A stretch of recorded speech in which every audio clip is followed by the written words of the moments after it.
இன்னைக்கு நாட்டினுடைய மனசாட்சியை உலுக்கி எடுத்த ஒரு சம்பவம் நடந்திருக்கு. ஒவ்வொரு வீட்டில இருந்தும் பெண்ணையும் அந்த குழந்தையும் தனியாக பிரித்து விட்டு அவர்கள் கண் முன்னாலேயே தகப்பன் அல்லது கணவன் அவனை சுட்டுக் கொள்கிற அந்த சம்பவம், அந்த இறந்துவிட்ட கணவன் உடல் பக்கத்திலே மனைவி அழுது கொண்டே இருக்கிற அந்த சோகம், குழந்தைகள் துடிக்கிற துடிப்பு, வரலாற்றில் எப்போதுமே இல்லாத ஒரு திருப்பு முனையாக பாகிஸ்தானுக்கு செல்கிற அந்த சிந்து நதி ஒப்பந்தம் ரத்து செய்யப்பட்டு இனிமே சிந்து நதியிலிருந்து ஒரு சொட்டு தண்ணி பாகிஸ்தானுக்கு போகாது என்ற தீவிர நடவடிக்கை எடுக்க போகிறார். ஒவ்வொரு இந்திய பெண்ணினுடைய கண்ணீருக்கு பின்னால் உலக நாடுகள் ஒரு விலை கொடுக்க வேண்டியிருக்கும், பயங்கரவாதம் ஒரு விலை கொடுக்கணும். அப்படி 28 பெண்களின் கண்ணீருக்கு 1059 டிஎம்சி தண்ணீர் தான் விலையாக கொடுக்க போகிறது பாகிஸ்தான். சத்ரபதி சிவாஜியும் ராஜராஜ சோழனும் திருமலை நாயக்கரும் ஆட்சி பண்ணா தர்மம் சிறந்து நிற்கும், அந்தணர்கள் நோக்கிற அறத்துக்கு அர்த்தம் இருக்கும். அவுரங்கசீப்பும் மாலிகாஃபூரும் முகமது குல்ஜியும் அவங்க வாரிசுகளாக இப்ப இருக்கிறவங்களும் ஆட்சி பண்ணாங்கன்னா அந்த அறம் எப்படி நிற்க முடியும்? ஆரியன் என்பது குணம். அப்ப திராவிட என்ன? நம்ம தேசிய கீதத்தில் பாடுறோம், பஞ்சாப சிந்து குஜராத் மராட்டா திராவிட உட்கல வங்கான்னு பாடுறோம். திராவிட இருக்கு தேசிய கீதத்திலே. ஆனா திராவிட என்பது நிலம், ஜியோகிராபி. அது ஒரு இனம் இல்லை, ஒரு ரேஸ் இல்லை. அது இந்தியாவில் ஒரு கிரிக்கெட்டர் இருக்காரு டிராவிட், ராகுல் டிராவிட். அவர் பிராமின். அவர் இப்படி பிராமின் ராகுல் டிராவிட் பேர் வைக்கலாம் சொன்னீங்கன்னா ஸ்டாலின் சண்டைக்கு போயிடுவார். இப்போ பேரை மாத்து அப்படின்றாரு. வடக்க இருக்கிறவெல்லாம் ஆரியன், தெற்க இருக்கிறவெல்லாம் திராவிடன்னு ஒரு கட்டுக்கதையை கட்டி தெற்க இருக்கிறவெல்லாம் திராவிடனா இருந்தாலும் அதுல பிராமணர்கள் மாத்திரம் ஆரியர்களாம். புது கண்டுபிடிப்பு. வணக்கத்திற்குரிய பெரியோர்கள் அனைவருக்கும், மேடையில் அமர்ந்திருக்கிற எனது அன்பை அக்கா உமா ஆனந்தன் அவர்களுக்கும், ஜகத்குரு வேத பாடசாலையினுடைய நிர்வாகிகளுக்கும், சங்கரா பள்ளியினுடைய நிர்வாகியாக இங்கே வந்திருக்கிறவர்களுக்கும், அன்பு தம்பி தங்கைகளுக்கும் எனது வணக்கம். நான் 2வது முறையாக இந்த மண்டபத்திற்கு வருகிறேன் நினைக்கிறேன். இங்கே உள்ளே நுழையும் போதே ஒரு வைப்ரேஷன் இருக்கு, ஒரு வைப்ரேஷன் இருக்கிற ஒரு மண்டபமாக இருக்கிறது.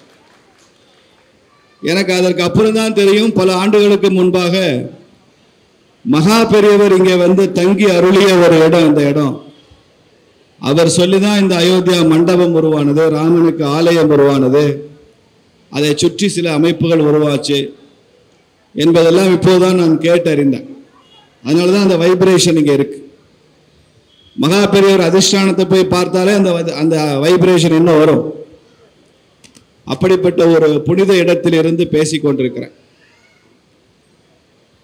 இன்னைக்கு நாட்டினுடைய மனசாட்சியை உலுக்கி எடுத்த ஒரு சம்பவம் நடந்திருக்கு. 2 நாட்களுக்கு முன்பாக காஷ்மீர்ல பெகல்காம் அப்படிங்கிற இடத்துல 28 பேர் பயங்கரவாதிகளால் சுட்டுக் கொல்லப்பட்டிருக்காங்க. கொடுமையான கொலை.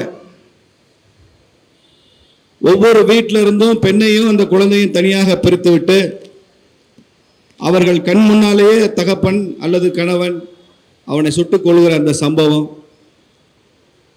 அந்த இறந்துவிட்ட கணவன் உடல் பக்கத்திலே மனைவி அழுது கொண்டே இருக்கிற அந்த சோகம், குழந்தைகள் துடிக்கிற துடிப்பு, இதெல்லாம் வீடியோவில் பார்த்துவிட்டு ரத்தம் கொதித்து போயிருக்கிறது. 140 கோடி மக்களை கொண்ட இந்திய தாய் கொதிச்சு போயிருக்கிறார். அதனுடைய விளைவாகத்தான் இன்னைக்கு ஐயா மோடி அவர்கள் இன்னைக்கு சிம்ம கர்ஜனை புரிந்திருக்கிறார், ஒரு சண்ட மாறுதத்தை அறிவித்திருக்கிறார். பயங்கரவாதம் விலை கொடுக்க வேண்டியிருக்கும், உலகத்தின் எந்த மூலைக்கு சென்றாலும் கடைசி பயங்கரவாதி கூட தண்டிக்கப்படுவான் என்று இன்று பீகார்ல அறிவிச்சிருக்கிறார். வரலாற்றில் எப்போதுமே இல்லாத ஒரு திருப்பு முனையாக பாகிஸ்தானுக்கு செல்கிற அந்த சிந்து நதி ஒப்பந்தம் ரத்து செய்யப்பட்டு இனிமே சிந்து நதியிலிருந்து ஒரு சொட்டு தண்ணி பாகிஸ்தானுக்கு போகாது என்ற தீவிர நடவடிக்கை எடுக்க போகிறார். சிந்து நதியில நாம பாகிஸ்தானுக்கு கொடுக்கிற தண்ணி 1059 டிஎம்சி. 1059 டிஎம்சி. பார்த்துங்க, கர்நாடகாவிலிருந்து காவிரியில் நம்ம கேட்கறது 205 டிஎம்சி தான். அதை மாதிரி 5 மடங்கு அதிகம் சிந்துல நாம அனுப்புற தண்ணீர். ஒரு 28 பெண்களின் கண்ணீருக்கு விலை 1059 TMC தண்ணீர் என்று உலகத்திற்கு காமிச்சிருக்கிறார் நரேந்திர மோடி. ஒவ்வொரு இந்திய பெண்ணினுடைய கண்ணீருக்கு பின்னால் உலக நாடுகள் ஒரு விலை கொடுக்க வேண்டியிருக்கும், பயங்கரவாதம் ஒரு விலை கொடுக்கணும். அப்படி 28 பெண்களின் கண்ணீருக்கு 1059 TMC தண்ணீர் தான் விலையாக கொடுக்க போகிறது பாகிஸ்தான். இது டீசர் தான், இனி என்னெல்லாம் வரப்போகுதுன்னு பாருங்க.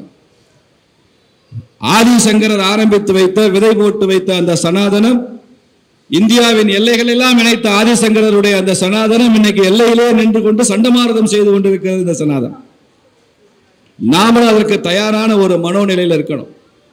இந்த அயோத்தியா மண்டபம் எத்தனையோ ராமர் பட்டாபிஷேகம் எல்லாம் பார்த்துருக்கோம். ராமர் அரசனாக முடிசூட்டி கொண்ட அந்த பட்டாபிஷேக நிகழ்ச்சியெல்லாம் இங்கே நடத்தியிருக்கோம். தமிழ்நாட்டில் கூட 2026 ராமன் பட்டாபிஷேகம் நடக்க போகுது. அயோத்தி மண்டபம் மாத்திரமல்ல, தமிழ்நாடு முழுக்க தர்மத்தை பேசுபவர்கள், அறத்தை பேசுபவர்கள், நல்லதை செய்பவர்கள் பட்டம் சூட்டிக் கொள்கிற நிகழ்வு நடக்கத்தான் போகுது. இங்க இருக்கிற ராவணர்கள் காணாம தான் போறாங்க. வெகு விரைவில் காணாம போயிடும் ராவணன். அந்த காலத்தில் ராவணன் இலங்கையில் இருந்தான், இப்ப தமிழ்நாட்டில் தான் இருக்கான் ராவணன் எல்லாம். அதனால இங்கேயும் ஒரு பட்டாபிஷேகம் நடக்கும். நான் அடுத்த முறை இந்த மண்டபத்துக்கு வரும்போது கட்சியின் நிர்வாகியாக மாத்திர வரமாட்டேங்க, ராமர் பட்டாபிஷேகத்தை நடத்திவிட்டு தான் நான் இங்க வருவேன். அந்த சூழலை நாம் எடுத்துக்கொள்ள வேண்டும் என்று நான் அடிக்கடி திருவள்ளுவரை பார்த்து வியந்து பல இடங்களில் மேற்கோள் சொல்கிற ஒரு திருக்குறள் இருக்கு. அந்தனர் நோர்க்கும் அறத்துக்கும் ஆதியாய். அந்தனர்னா நான் விளக்க வேண்டிய அவசியம் இல்லை. இந்த கூட்டத்தில் யார் அந்தனர்னு? அவர்கள் ஏற்று செய்கிற அந்த தவத்துக்கும் அடிப்படையாக அந்தனர் நோர்க்கும் அறத்துக்கும் ஆதியாய் நின்றதாம் மன்னவன் கோல் அப்படின்னு சொல்வார் வள்ளுவர். அப்ப அந்தனர் நோக்கிற தர்மத்துக்கு கூட அடிப்படையாக இருப்பது என்ன? மன்னவன் கோல். யார் ஆட்சி செய்கிறான் என்பதுதான் ஒரு நாட்டினுடைய தவத்தை, தர்மத்தை, அறத்தை, அங்க இருக்கக்கூடிய மக்களுடைய கண்ணியத்தை எல்லாத்தையும் தீர்மானிக்கிற சக்தி அதுக்கு இருக்கு. அந்த முக்கியமான திருக்குறள் நாம் மறந்துடக்கூடாது. சத்ரபதி சிவாஜியும் ராஜராஜ சோழனும் திருமலை நாயக்கரும் ஆட்சி பண்ணா தர்மம் சிறந்து நிற்கும். அந்தனர்கள் நோக்கிற அறத்துக்கு அர்த்தம் இருக்கும். அவுரங்கசீப்பும் மாலிகாவூரும் முகமது குல்ஜியும் அவங்க வாரிசுகளாக இப்ப இருக்கிறவங்களும் ஆட்சி பண்ணாங்கன்னா அந்த அறம் எப்படி நிற்க முடியும்? இன்னைக்கு நாம் நோக்க வேண்டிய தவம் அராஜகத்தை, அநீதியை அகற்றுவது ஒன்றுதான் நாம் செய்யக்கூடிய ஒரு பெரிய தவம் என்பதை தான் சங்கரரே சொல்லி போயிருக்கிறார்.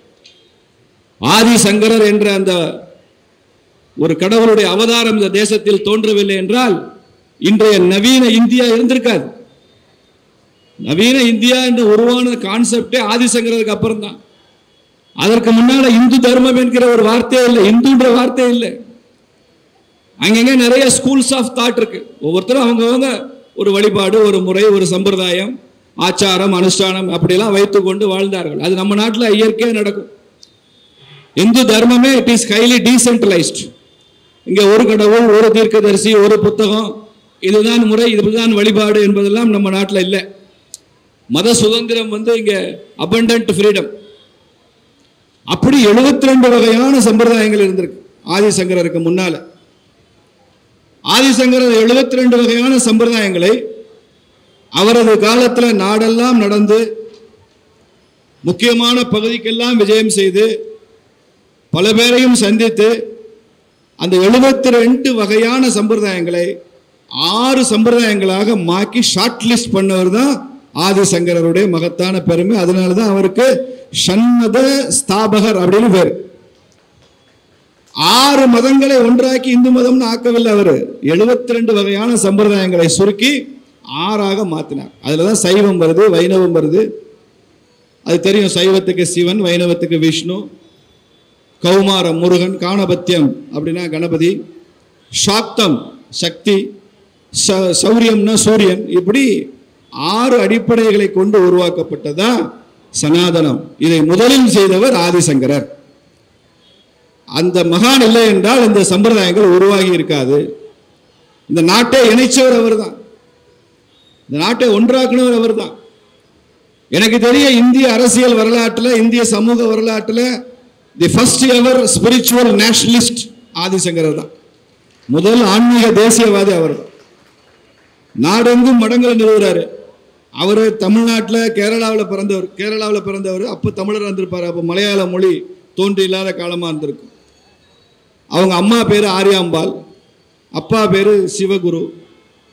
ஆனால் இவருக்கு திராவிட சிசுன்னு பேர். ஆதிசங்கரருக்கு திராவிட சிசுன்னு பேர். ஆனால் அவங்க அம்மா பேர் ஆரியாம்பாள்னு பேர். இந்த ஆரிய திராவிட ரேஸ் தியரி பேசுகிற மூஞ்சில தான் தூக்கி அடிக்கணும். தூக்கி அடிக்கும். என்னடா நீ ஆரியம் வேற இனம் திராவிடம் வேற இனம்ங்கிறடா, இங்கே மகன் திராவிட சிசுங்கிறாங்க, அம்மா பேர் ஆரியாம்பாளுங்கிறாங்களா, எப்படி அம்மாவும் மகனும் வேற வேற இனமானு கேட்கணும். அதுக்கு என்ன விளக்கம் வருதுன்னு கேட்கணும். அப்படிலாம் வேற வேற இனம் எல்லாம் இல்லை. ஆரிய திராவிடம் என்பது இனம் இல்லை. ஆரியன் என்பது மேன்மை தங்கிய மக்களை ஒரு மரியாதையுடன் கூப்பிடுகிற வார்த்தை ஆர்யா அப்படிங்கிறது. It's a respectable word. இப்ப சீதை பல இடங்கள்ல ராமன் ஆர்யா அப்படின்னு சொல்றான். ஜடாயு ராவணனை தூக்கிட்டு போறப்போ, சீதையை ராவணனை தூக்கிட்டு போறப்போ ராவணனை தடுத்து ஜடாயு தான் யுத்தம் பண்றான். அந்த ஜடாயு கொல்லப்படுறான். அப்ப ஜடாயுவை பார்த்து சீதை சொல்றான் ஆர்யா அப்படிங்கிறான். ஜடாயு பறவை எப்படி ஆரியனா இருக்க முடியும்? ஆரியன்றது ஒரு இனமா இருந்தா அது எப்படி பறவைக்கு ஆரியான்னு வரும்? கணவனை எப்படி ஆரியான்னு சொல்ல முடியும்? சத்ரபதி சிவாஜி தன் படைகளுக்கு கூறியதுன்னு மகாகவி பாரதியார் ஒரு பாட்டு எழுதியிருப்பார். அதில் சொல்லுவார், ஆரியர் இங்கு இருமின் ஆண்கள் இங்கு இருமின் அப்படிம்பார். இந்த படையில் யார் இருக்கணும்? ஆரியர்கள் இங்கே இருங்க, ஆண்கள் இங்கே இருங்க, அவங்கெல்லாம் இருங்க அப்படின்னு சொல்றார். இப்படி ஆரியான்ற வார்த்தை எங்கேயுமே ஒரு இனத்தை குறிக்கிற வார்த்தை இல்லை, அது குணத்தை குறிக்கிற வார்த்தை. ஆரியன் என்பது குணம். அப்ப திராவிட என்ன? நம்ம தேசிய கீதத்தில் பாடுறோம், பஞ்சாப சிந்து குஜராத் மராட்டா திராவிட உத்கல வங்கான்னு பாடுறோம். திராவிட இருக்கு தேசிய கீதத்தில். ஆனா திராவிட என்பது நிலம், ஜியோகிராபி. அது ஒரு இனம் இல்லை, ஒரு ரேஸ் இல்லை. அது இப்போ நான் மதுரையிலேருந்து வந்திருக்கேன். என்ன சில பேர் மதுரைக்காரன்னு சொல்லலாம். ஆனால் மதுரைக்காரன்றது ஒரு ரேஸா? அது ஒரு இனமா? மதுரைக்காரன் வேற, மாம்பழத்துக்காரன் வேற, திண்டிவனத்துக்காரன் வேற, வேற வேற இனம் இல்லைல்ல, அடையாளம் மதுரைக்காரர் அப்படிங்கிறது. அது மாதிரி திராவிட அப்படிங்கிறது ஜியோகிராபி. திராவிடங்கிறது ஜியோகிராபி. இந்தியாவில் ஒரு கிரிக்கெட்டர் இருக்காரு டிராவிட், ராகுல் டிராவிட். அவர் பிராமின். அவர் இப்படி பிராமின் ராகுல் டிராவிட் பேர் வைக்கலாம் சொன்னீங்கன்னா ஸ்டாலின் சண்டைக்கு போயிடுவார், பேரை மாத்து அப்படின்றாரு. அப்போ திராவிட என்பது நிலம், ஆரிய என்பது குணம். ரெண்டுமே இனம் இல்லை. இனமில்லாத ரெண்டு விஷயங்களை எடுத்து வைத்துக் கொண்டு அதை செயற்கையாக இணைக்க முயற்சி செய்து வடக்க இருக்கிறவெல்லாம் ஆரியன், தெற்க இருக்கிறவெல்லாம் திராவிடன் ஒரு கட்டுக்கதையை கட்டி, தெற்க இருக்கிறவெல்லாம் திராவிடனா இருந்தாலும் அதுல பிராமணர்கள் மாத்திரம் ஆரியர்களாம், புது கண்டுபிடிப்பு. இப்படி சொல்லி ஒரு 100 வருஷமா ஒரு குழப்பத்தை உருவாக்கி வச்சத உடைக்க வந்ததான் சனாதனம் என்பதை இந்த கூட்டத்தில் நாம பதிவு செய்யணும். இதெல்லாம் உடைக்கணும். பாபா சாஹேப் அம்பேத்கர் ரொம்ப தெளிவாக சொல்லியிருக்காரு, இந்த ஆரிய திராவிட இனவாதத்திற்கு வரலாற்றை ரொம்ப முக்கியமான இடம் கொடுத்து வைக்கலாம்னா நம்ம வீட்டு குப்பை தொட்டியில் அதை போட்டுருங்க அப்படின்னு சொல்லியிருக்காரு அம்பேத்கர். ஆரிய திராவிட இனவாதத்தை அம்பேத்கரை ஏற்றுக்கொள்ளவில்லை. பிறகு அவருடைய வாரிசுகள் இங்கே ஏற்றுக்கிறாங்கன்னு சொல்றீங்களா? அது காரணம் வேற, அதனால ஏற்றுக்கிறாங்க. அப்போ ஆரியாம்பாள் மகன் திராவிட சிசுவாக இருந்த ஆதிசங்கரர், அவர் வாழ்ந்த வாழ்க்கையே மொத்தமே 32 வயசு தான். 32 வயதுல ஒரு மனிதன் இவ்வளவு சாதனைகளை செய்ய முடியும். 2500 ஆண்டுகள் கழித்தும் கூட அவரை பற்றி நினைவு கொண்டு பேசுகிற ஒரு வாழ்க்கையை வாழ முடியும். ஒரு பெரிய தர்மத்தையே கட்டி காக்க முடியும், புதிய கருத்தை உருவாக்க முடியும் என்றால் அது ஆதிசங்கரர் மட்டும்தான் முடிந்தது. அப்படிப்பட்ட அளப்பரிய சிந்தனைக்கும் தத்துவத்திற்கும் சொந்தக்காரராக ஆதிசங்கரர் தான். யோசிப்பாரு, 32 வயசுல பல பேர் வாழ ஆரம்பிக்கிறது 32 வயசுல ஆரம்பிக்கிறான். அது முடிச்சு என்ன நடக்குதுன்னு தன்னை சுத்தி பார்க்கும்போதே 32 வயசு தாண்டி போயிருக்கு. ஜோசியிட்ட போனா இந்த ராசிக்கு 35 வயசுக்கு மேலதான் லேசா ஆரம்பிக்கும், தேசம் நல்ல தேசம் வரும்ன்றாரு. சங்கரருக்கு என்ன ராசின்னு எனக்கு தெரியாது, அவருக்கு நல்ல தேசம் பிறக்கிறதுக்கு முன்னால இருந்தே இருக்கு, பூர்வ ஜென்மத்திலிருந்தே அவருக்கு நல்ல தேச புத்தி நடக்குதுன்னு நினைக்கிறேன். அப்படிப்பட்ட ஒரு அற்புதமான மகான், அவரை பற்றி நாம் பேசுறோம். ஆதிசங்கரர். சங்கரர் என்ன சொன்னார், அவர் என்னெல்லாம் வியாக்கியானங்கள் சொன்னார், இதெல்லாம் நன்றாக என்னை விட தெரிஞ்ச ஒரு ஆடியன்ஸ் மத்தியில் தான் நான் பேசுறேன். உங்களுக்கும் துணிச்சல் இருக்கணும், எனக்கும் துணிச்சல் இருக்கணும். நான் வரும்போது யோசித்து கொண்டு தான் வந்தேன். உங்களுக்கு என்ன துணிச்சல் இருக்கணும்? சனாதனம்னா என்ன, சங்கரம்னா என்னன்னு முழுசா தெரிஞ்சதுக்கு அப்புறமும் ஒருத்தனை கூப்பிட்டு நம்ம முன்னால பேச வைக்கிறோம், அதை சொல்லு அப்படின்னு சொல்றோம்னா உண்மையிலே நீங்களாம் துணிச்சல்காரர்கள் தான் என்பதை நான் ஒத்துக்கொள்றேன். உங்க துணிச்சலை பாராட்டுறேன். ஆனா அதை ஏற்றுக்கொண்டு வந்து நிக்கிறேன் பாருங்க. நான் ஏன் துணிச்சலையும் நீங்க பாராட்ட வேண்டும் என்று கேட்டுக்கொள்றேன்.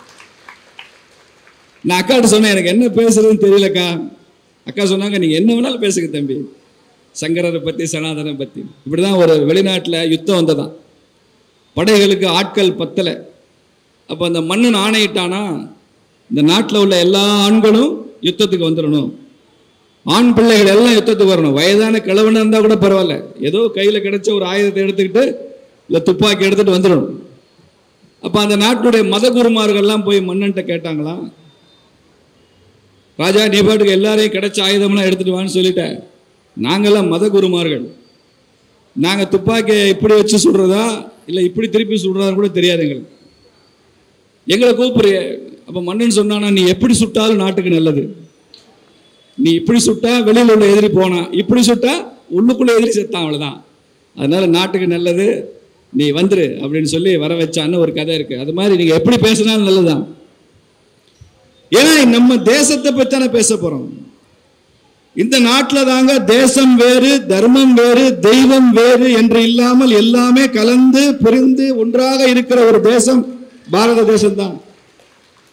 எல்லாமே கடவுளை பத்தி பேசுங்க, சனாதனம் தான். இந்த தெருவில் இருக்கிற ஒரு படி மண்ணை எடுத்துக்கிட்டு இது எவ்வளவு புனிதமான மண்ணுன்னு பேசுங்க, சனாதனம் தான். ஆத்துல குளிச்சுட்டு ஒரு தீர்த்தத்தை எடுத்துட்டு வாங்க, சனாதனம் தான். ஒரு சமுத்திரத்தை பார்க்குறீங்க, சனாதனம் தான். வீட்டில் அப்பா அம்மாவை நமஸ்காரம் பண்றோம், சனாதனம் தான். வீட்டில் பெரியவங்க படம் மாட்டி வச்சிருக்கிறோம், சனாதனம் தான். அடுத்த வாரிசாக குழந்தை பெற்றுக்கொள்கிறோம், சனாதனம் தான். இந்துக்கள் வாழும் வாழ்க்கை முறை ஒட்டுமொத்தமாக அது சனாதன தர்மத்தை தான் குறிக்கிறது என்பதனால நீங்க எதை பேசினாலும் அது சனாதனம். ஏனென்றால் இந்து மதம் என்பது அது ஒரு மதமாக புத்தகமாக இல்லை.